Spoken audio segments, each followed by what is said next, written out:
Hi, and welcome to the MaryLee Herrmann Show. Thanks for being here. So it's near the end of 2020, right? And near the end of every year, I know a lot of people are often thinking about next year and their New Year's resolutions, perhaps, what they're going to do after the holidays, and what they're going to do once the new year is here. Especially this year, right? Because it's been so crazy. And we're kind of looking to 2021 to be to take off a lot of the horrific things that we've experienced this year, and we're really looking forward to next year. However, there's something that I tend to do around this time of year. I'm actually usually I'll think about an ex-boyfriend of mine.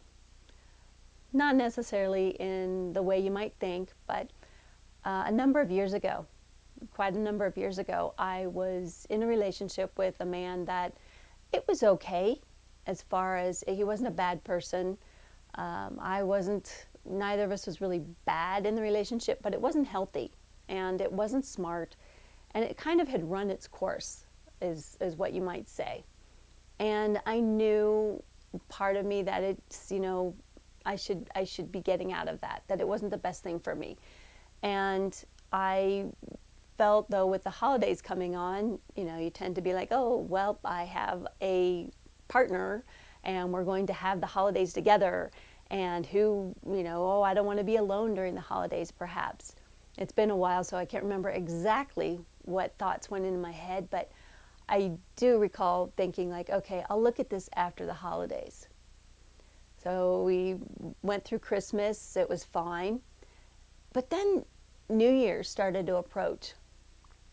And it kind of started hitting me, it did. I started feeling it deeper and deeper, that this wasn't a good relationship for me to be in. That this isn't how I knew I didn't want this. This isn't how I wanted to be. And we had New Year's Eve plans to go to a party. I had my outfit all picked out. And it kept eating away at me those days before, leading up. And then on New Year's Eve day, I had a very good friend, and she was so sweet. We spent that whole afternoon. She was with me, and I was just like hashing it out and back and forth. And she was just so patient and listening and offering a little bit of input here and there. But I already knew what I needed to do, but it was like, well, but why would I do this now? We're going to a party tonight, and it's still the holidays. And but the later in the day it got, the more I just kind of knew.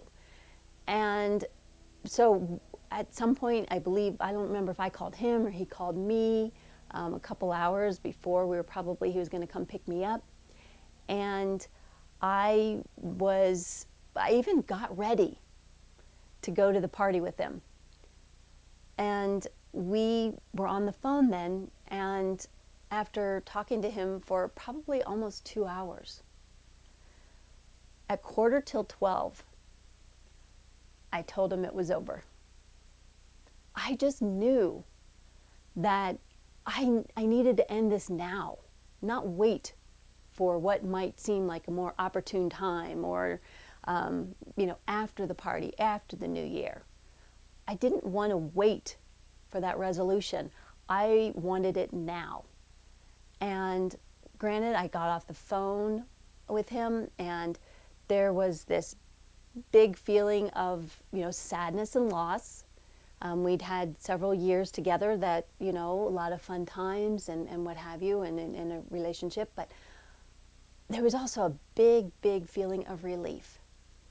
And still all dressed up, I called my friend and let her know what I'd done, that we'd done it, and I think she let me know how much she respected that. And then at midnight, I went to my refrigerator and pulled out a bottle of chilled champagne, popped it open, and I drank almost that whole bottle of champagne out of celebration. Not out of sadness, out of celebration. Because I knew that what I'd done had empowered me. So I was able to start the year off healthier already. And it was just such an enlightening feeling that I didn't wait, that I did what I needed to do to start the year off better. So I drank up that bottle of champagne and danced around my apartment, cranking the music, and it was just joyous. That year started off in such a joyous way.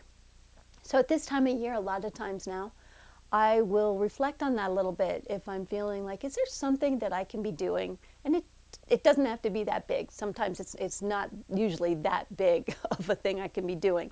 But even in those last days of the year, not instead of just feeling like, oh, I'm just going to eat whatever I want and then I'll start this next year, or allowing myself to just like be in a slump during that time and like, I'll get to it.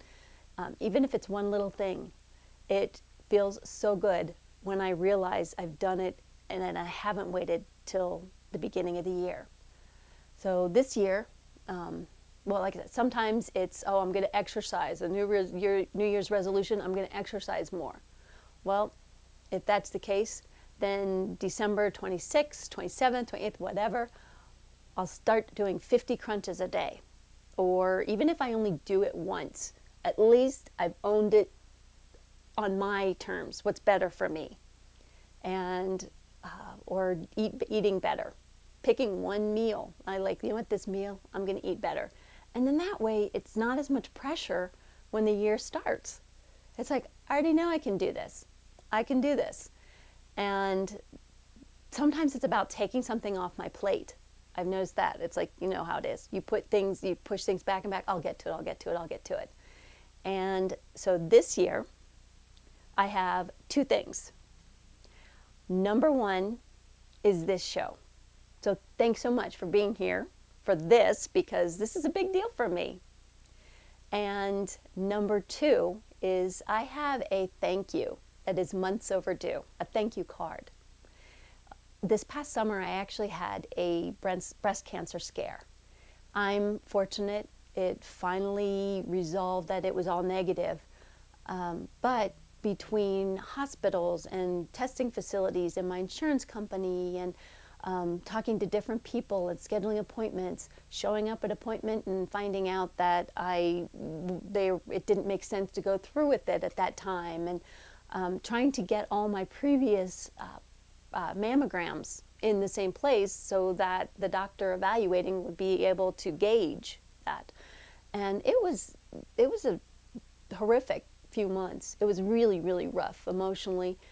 And eventually this one woman came into my life at a facility that she just went above and beyond.